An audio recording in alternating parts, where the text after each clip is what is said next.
যাদের ঘর বাড়ি ভেঙে গেছে আমরা তাদের বাংলার বাড়ি করে দেব, যার ঘর বাড়ি নেই। এখানে একটা পাকা ব্রিজ, একটু টাইম লাগবে, পরে হবে, এটা প্রসেস করা হচ্ছে।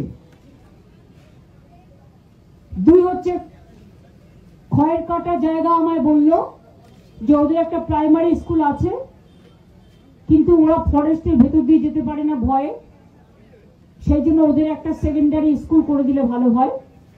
আমি ওই প্রাইমারি স্কুলটাকে এডুকেশন মিনিস্টারের সাথে কথা বলবো যাতে সেকেন্ডারি করে দেওয়া হয়। আপনাদের রিলিফ আগেও অনেকবার দেওয়া হয়েছে, ডক্টর ক্যাম্প করা হয়েছে। শরীর খারাপ থাকলে ডক্টর ক্যাম্পে গিয়ে চেক করাবেন, নাম লেখানোর কাম থাকলে ক্যাম্পে গিয়ে লেখাবেন। রিলিফের কাজ চলছে, কিচেন চলছে।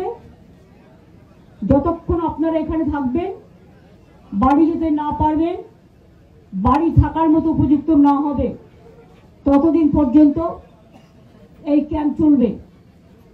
রিলিফ আপনারা আগেও পেয়েছেন, এখনো আমরা কিছু রিলিফ আপনাদের দিয়ে যাচ্ছি।